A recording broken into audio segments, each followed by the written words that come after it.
Hi, I'm Dr. Ava Carter, and if you've ever finished dinner feeling completely full, and then 20 minutes later you're standing in front of the pantry looking for something sweet, this video is for you. Sugar cravings feel like a willpower problem, but they're not. They're a biology problem. And in this video, I'm going to walk you through the exact 21-day reset I give my own patients to break the sugar cycle for good, plus the supplements I personally recommend to make the process so much easier. If you follow every step in this video for just 21 days, you will rewire your brain's relationship with sugar, and you'll be shocked at how different food tastes on the other side of it. Before we get into it, a quick but important disclaimer. If you're on diabetes medications, especially insulin, or if you're on blood pressure medications, please talk to your doctor before starting this reset. Cutting out sugar and refined carbs can lower your blood sugar and your blood pressure fairly quickly, and you may need your medication doses adjusted so you don't end up with dangerously low blood sugar or dangerously low blood pressure. This is genuinely important, so please don't skip this step. Okay, with that out of the way, let's get into why you're actually craving sugar in the first place. Here's the truth almost nobody tells you. The number one reason you crave sugar is because you're eating sugar. It sounds almost too simple, but it's true. Sugar creates a feedback loop in your brain, and the more of it you eat, the more of it your brain demands. When we say sugar here, we're really talking about the combination of glucose and fructose is the real troublemaker. There have been brain imaging studies where researchers gave people glucose versus fructose and then watched their brains respond to pictures of high-calorie food. The people who had just consumed fructose showed dramatically stronger activity in the visual cortex, the part of the brain responsible for visual attention, when looking at those foods. Their brains also lit up more in the nucleus accumbens, which is the reward and craving center of the brain. In plain English, fructose makes your brain notice junk food more, and it makes you far less able to resist it once you've noticed it. And it gets worse, because fructose also blunts leptin, the hormone that's supposed to tell your brain, "I'm full, stop eating." So you end up in this loop where sugar makes you notice more sugar, and it also turns off your body's natural "I'm satisfied" signal. That's not a willpower failure. That's biochemistry working exactly the way it's designed to work, just against you. So the first and most important step of this reset is removing added sugar, especially fructose, from your diet. The easiest way to do this is to cut out processed and refined carbohydrates, because that is where the vast majority of added sugar is hiding. Here's your new habit starting today. Anytime you pick up something with a nutrition label, flip it over and look for the line that says added sugars. I promise you, once you start doing this, you will be stunned at how many foods marketed as healthy are loaded with sugar. Breakfast cereals, instant oatmeal packets, most breads, flavored yogurts, granola bars, protein bars, even the ones that look clean on the front of the package, they are almost all hiding added sugar. And it's not just obviously sweet foods either. Juices, sports drinks, energy drinks, salad dressings, pasta sauces, canned fruit, barbecue sauce, ketchup, even some deli meats and crackers. Sugar is everywhere in the modern food supply, and food companies know exactly what they're doing when they add it, because sugar keeps you coming back for more. Now let's talk numbers. The American Heart Association recommends men keep added sugar under about 36 grams a day, and women under about 25 grams a day. But if your goal right now is to break your cravings, I want you to aim as close to 0 grams of added sugar as you possibly can for these 21 days. I need to be clear, this is not a forever rule. I don't want you living the rest of your life treating sugar as some forbidden, off-limits substance, because that mindset backfires and usually leads to binging later. But for these 21 days specifically, a near-total reset is what allows your brain and your taste buds to recalibrate. And something interesting happens after this reset. Foods that used to taste normal to you, a can of soda, a candy bar, will suddenly taste almost sickly sweet. You'll find you genuinely don't want as much sugar as you used to, and a lot of my patients tell me they start actually craving vegetables, which sounded impossible to them before they tried this. Now, I want to make one thing very clear, because this trips people up constantly. Everything I just said applies to added sugar. It does not apply to the natural sugar in whole fruit. Yes, some fruits contain more sugar than others, and yes, modern fruit has been bred over generations to be sweeter than the fruit our ancestors ate. but whole fruit comes packaged with fiber and vitamin C, and that fiber dramatically slows down how quickly the fructose is absorbed into your bloodstream. On top of that, the sheer volume and bulk of whole fruit makes it genuinely hard to overeat. Nobody is binging on 8 oranges in one sitting the way they'd binge on a bag of gummy bears. So please, don't cut fruit out of this reset. Fruit is not the enemy here. Fruit juice, dried fruit with added sugar, and fruit snacks, those are a different story, but whole, fresh fruit stays on the table. Let's talk about what the first week or so might feel like, because I want you to be prepared and not scared off.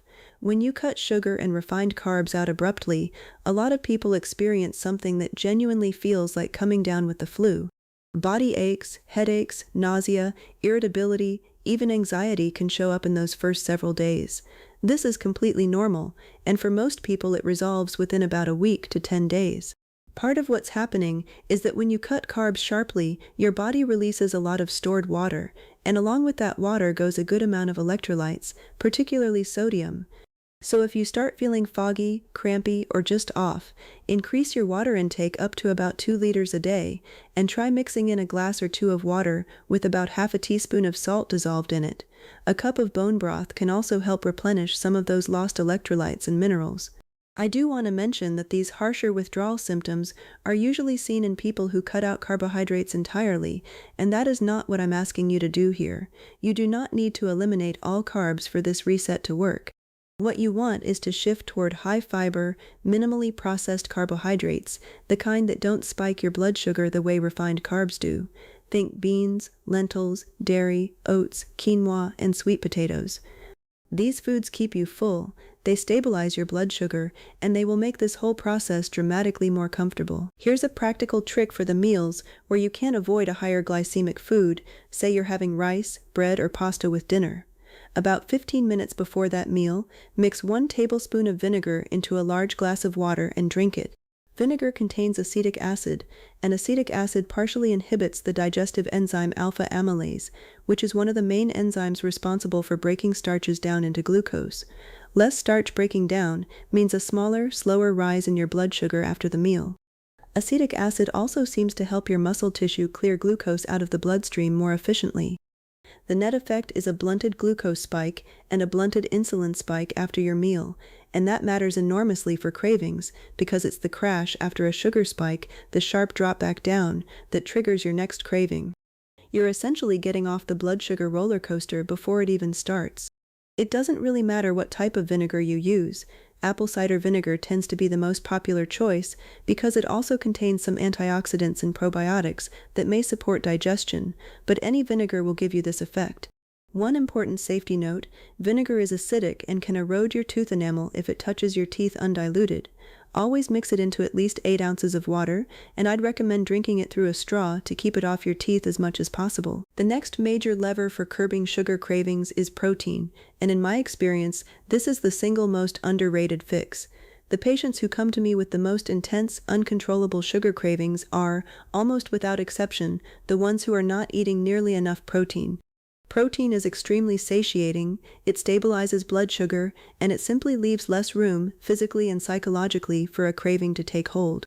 As a general target, aim for roughly 1 gram of protein per pound of your body weight per day, and at minimum, try to get 25 to 35 grams of protein into each meal. That might mean eggs and Greek yogurt at breakfast instead of cereal, a protein source at lunch instead of just a sandwich, and making sure dinner has a solid portion of meat, fish, tofu, or legumes. When you start meals full instead of hungry, the 4 o'clock and 9 o'clock sugar urges tend to lose a huge amount of their power. Now let's talk about something most people completely overlook when they think about sugar cravings, and that's sleep. Poor sleep and sugar cravings are deeply biologically linked. When you don't get enough sleep, or when your sleep quality is poor, your body increases production of ghrelin, your hunger hormone, and it simultaneously decreases leptin, your fullness hormone. That combination alone is enough to send you straight toward high-calorie, high-sugar foods the next day. On top of that, poor sleep worsens anxiety and emotional reactivity, and stress and anxiety are 2 of the biggest drivers of emotional sugar cravings.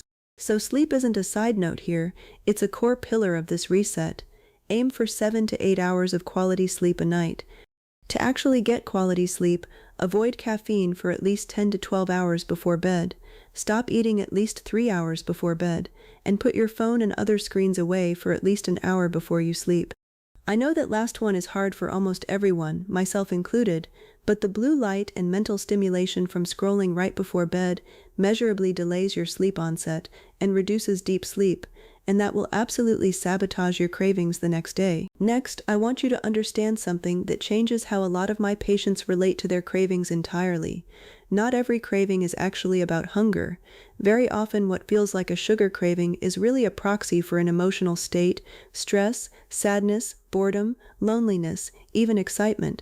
What you're actually chasing in that moment isn't calories, it's a quick hit of dopamine to change how you feel. If you notice you're always reaching for a snack the second you sit down to watch Netflix, or the moment you open your laptop to work, that's not hunger, that's a habit loop your brain has built. And the good news is, once you recognize the loop, you can start to interrupt it. Here's how to tell the difference between real hunger and emotional hunger. Ask yourself honestly, would I be satisfied right now eating an apple or some vegetables? If the answer is yes, that's genuine physical hunger.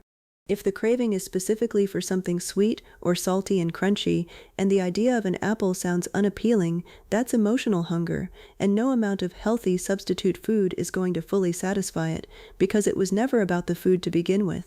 When that happens, try this exercise. Drink a full glass of water, eat a piece of fruit, and then wait 20 to 30 minutes before deciding whether to act on the craving. Even if the craving is still there after that window, it will almost always be noticeably weaker, and more importantly, that pause gives you the space to actually notice what triggered it in the first place: stress, boredom, a hard conversation, whatever it was. Now let's get into supplements, starting with the one I consider absolutely essential for this reset: magnesium. Magnesium helps with sugar cravings through a few different pathways. First, it plays a major role in your body's stress response and helps regulate cortisol, so adequate magnesium can genuinely lower your baseline stress levels, and lower stress means fewer emotional cravings. Second, there's solid and growing research showing magnesium improves insulin sensitivity and glucose control, particularly in people who are pre-diabetic or diabetic, which means better blood sugar stability throughout the day and fewer of those crash and craving cycles.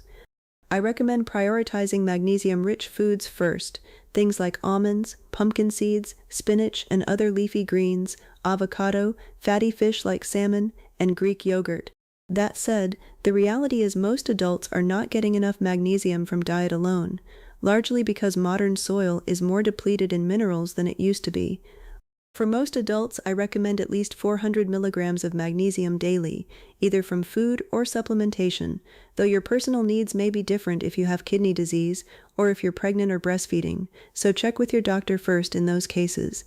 Magnesium deficiency alone is such a massive topic that I'm going to make an entirely separate video just on that. Beyond magnesium, there are a handful of other supplements I've seen genuinely help patients through this 21-day window. The first is chromium picolinate. Chromium plays a role in how your cells respond to insulin, and several studies suggest it can meaningfully reduce carbohydrate cravings, especially in people who struggle with binge-type eating patterns. A typical dose used in research is around 200 to 600 micrograms daily. Second is berberine, a plant compound that's been studied fairly extensively for its ability to improve insulin sensitivity and lower blood sugar, in some studies producing effects comparable to certain diabetes medications. Berberine can help smooth out the blood sugar spikes and crashes that drive cravings in the first place, but because it does lower blood sugar, it's especially important to talk to your doctor before combining it with any diabetes medication. Third is L-glutamine, an amino acid that some of my patients have found helpful specifically for reducing sugar cravings, possibly because it can be used by the brain as an alternative fuel source when glucose is more limited. And finally, there's Gymnema sylvestre, an herb that's been used in Ayurvedic medicine for centuries. Interestingly, it can temporarily blunt your ability to taste sweetness on your tongue, which some people find helps break the psychological pull of sweet food during a reset like this one. None of these supplements are magic on their own. They work best layered on top of the dietary and behavioral changes we've already talked about, not as a replacement for them. I also want to briefly mention your gut microbiome, because it plays a bigger role in sugar cravings than most people realize. The bacteria living in your gut actually influence your food cravings, and certain species of gut bacteria thrive specifically on sugar and can send signals through the gut-brain axis that increase your desire for more sugar. It's a genuinely wild feedback loop. Your gut bacteria can, in a very real sense, be steering your cravings to feed themselves. The good news is that as you cut back on added sugar over these 21 days, the sugar-loving bacterial populations in your gut naturally start to shrink, while more beneficial, fiber-loving bacterial populations expand. You can speed this along by eating fermented foods like plain yogurt, kefir, sauerkraut, and kimchi, and by making sure you're getting plenty of fiber from vegetables, legumes, and whole grains, since fiber is essentially the fuel source for the beneficial bacteria you want to encourage. One more piece I want to touch on is artificial sweeteners, because I get asked about this constantly. It might seem logical to swap sugar for a zero-calorie sweetener during this reset, but I'd actually encourage you to be cautious here. Some research suggests that artificial sweeteners, and even some natural zero-calorie sweeteners, can still trigger sweet taste receptors on your tongue and in your gut in a way that keeps your brain's preference for intense sweetness alive, which can work against the entire point of this reset, which is retraining your palate to be satisfied with less sweetness overall. Some studies have also raised questions about artificial sweeteners disrupting the gut microbiome we just talked about.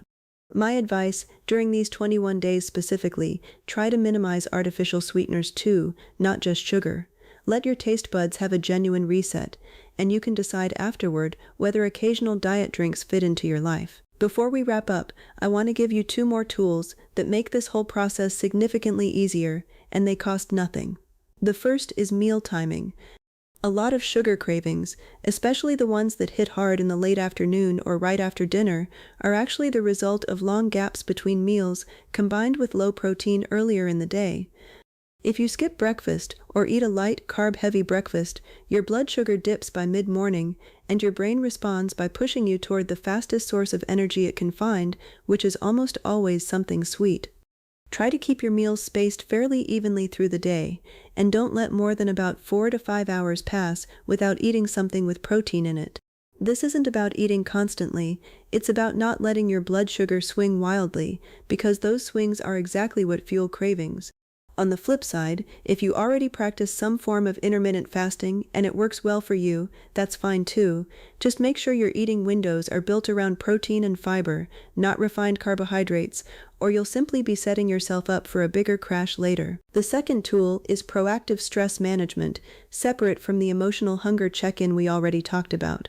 Cortisol, your primary stress hormone, directly increases your appetite, and specifically increases cravings for sugar and fat. This has been shown again and again in research on chronic stress. So if your days are consistently high stress, no amount of willpower at the pantry door is going to fully overcome the hormonal pressure pushing you toward sugar.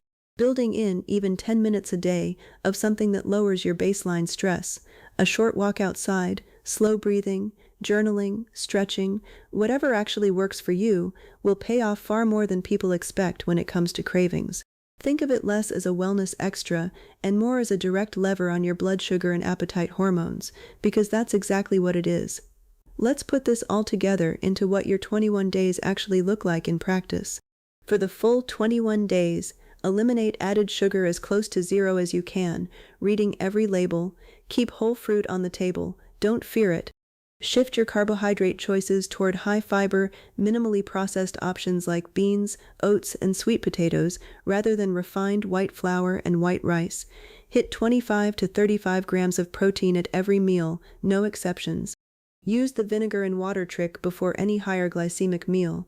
Prioritize 7 to 8 hours of quality sleep every single night, and actually protect that hour before bed from screens. Pause before every craving and ask whether it's real hunger or emotional hunger, and use the water plus fruit plus 20 minutes trick when you're not sure. And layer in magnesium daily, along with any of the other supplements we discussed if they make sense for your situation, ideally after a quick conversation with your doctor, especially if you're on any medications. If you stick with this for the full 21 days, here's what you can genuinely expect. The first week will likely be the hardest, possibly with some of those flu-like withdrawal symptoms we talked about. By the second week, Most people report their cravings have dropped dramatically, and their energy actually starts improving instead of crashing throughout the day. By the third week, something really interesting tends to happen. Foods that used to seem impossible to resist start to feel optional. Not because you're gritting your teeth and white-knuckling it, but because your brain chemistry has genuinely shifted, your leptin signaling improves, your blood sugar stabilizes, and that whole feedback loop that was driving you back to the pantry every night starts to quiet down. I want to leave you with this. This reset is not about turning sugar into some forbidden enemy you have to fight against for the rest of your life. It's about breaking a cycle that your biology, not your character, built in the first place. Once these 21 days are done, sugar can absolutely have a place in your life again, in moderation, without controlling you. That's really the whole goal here, not deprivation forever, just resetting the system so you're the one in control again. If you found this helpful, I'll be making more videos digging deeper into magnesium deficiency, gut health, and blood sugar balance, so keep an eye out for those. I hope this helps, and I'll see you in the next one.